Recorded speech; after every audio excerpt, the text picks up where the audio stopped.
walaalayaal heesuhu waa xaaraam. waxay ka mid yihiin waxyaabaha alla diintiisa qofka ka fogeeya. waxay ka mid yihiin waxyaabaha qalbiga qalajiya oo diinta ilaahay markasta kaa durjiye. walaalayaal ka fogaada oo ka durqa, ha raacina oo ha dhegaysanina.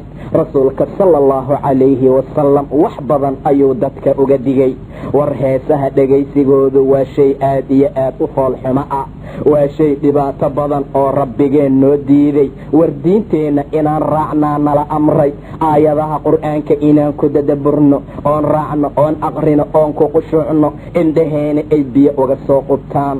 maca alasaf waxaad arkaysaa maanta qur'aanka marka la aqrinaayo waa ku sheekaynaa ama maba dhegaysanaba. marka qur'aanka la daaro dadku way ka kala ordaan. heesaha marka la daaray u soo riyaaqaan, waa u qushuucaan. indhahooda ayaa dadka gobolka midabiyo uga yimaada heesaha dhegaysigooda dartii. ilaahayna wuxuu yidhi aladiina ittakhaduu diinahum lahwan walaciba. dadka qiimaha aan lahayn, ilaahay agtiisa aan khayrka iyo wanaagga u oolin, cadaabka loogu talagalay in la geliyo oo mar walba jahanamo loo diyaariyey, waa kuwa diintooda ka dhigtay lahwiga iyo cayaarta ayuu dhahay ilaah subxaana wa tacaala. diintooda ayay lahwi ka dhigeen, wax lagu daahdaahay ka samaysteen. aladiina ittakhaduu waa kuwa ka samaystay diinkooda lahwiga iyo waxyaabaha lacibka iyo cayaarta ah. yay ahaayeen dadka laga hadlaayey, waa dadka naarta la geliyey, waa qolada asxaabu naarta ah. ileen ilaahay ayaa yidhi wanaadaa asxaabu nnaari asxaaba aljanna.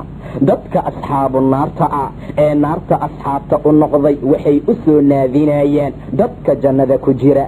jannada waxaa galay dadkii aayadaha alla aqriyey, diinta raacoo ku dhaqmay, xaqa fuliyey oo diinta kor u qaaday. jannaday galeen. dadkii heesaha ku raaxaysan jiray, dadkii heesi jiray iyo kuwii alifi jiray iyo kuwii jeclaa intaba cadaabkay galeen. qoladii cadaabka galay ayaa kuwii jannada galay u soo naadiyey. waxay dhaheen an afiduu calaynaa min almaa. war kulayl daran ayaa naarta nagu haaye, biyo korkeenna ku soo daadiya. war jahanamaan ku jirnaa annaga, dhegaheenna ayaa nasaas iyo rasaas naareed lagu shubay bacdamaan heesaha iyo waxyaabaha kale ugu raaxaynay. qalbigeenna ayaa xumaan iyo naar ay cuntay. ileen naar ayaa jirta loogu talagalay inay qalbiga cunto. xutama ayaa lagu magacaabaa. wamaa adraaka ma alxutama naarullaahi almuuqada allatii tattalicu cala alaf'ida. waxay daalacataa quluubta. qalbigii heesaha lagu xifdiyey, heesaha lagu kaydiyey, heesaha lagu jeclaaday ka daalacataa, taasay cuntaa ayuu rabbi tilmaamay subxaana wa tacaala. haddaba qalbigeenna ayaa sidaa ah ee ahluljanne biyaha qabowgaa nagu soo daadiya. an afiiduu calaynaa min almaa aw mimaa rasaqakum allah. ama wixii ilaah idinku arsuqay oo xoolaha iyo timaarta jannadaa nagu soo daadiya. war kor nooga soo rida. saasay leeyihiin dadkii ahlu naarka ahaa. aw mimaa rasaqakum allah. ama wixii ilaahay idinku quudiyey. ahlu jannaha maxay dhahayaan? qaaluu ina allaha xaramahumaa cala alkaafiriin. ilaahay waa ka xaaraantinimeeyey biyaha jannada iyo risqiga jannada kaafiriinta korkooda. yeeyihiin dadka waa aladiina ittakhaduu diinahum lahwan walaciba. waa dadka diinkooda lahwi, dhaan iyo cayaar iyo lacib ka dhigtay oo waqarathum alxayaatu addunyaa. nolosha adduunka ay kedisay. noloshaan adduunka ayaa sirtay. diinta alla ayay ka leexisay.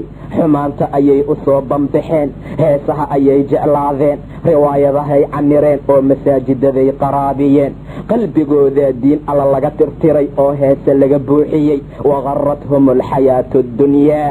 nolosha adduunkana ay mashquulisay. falyawma nansaahum.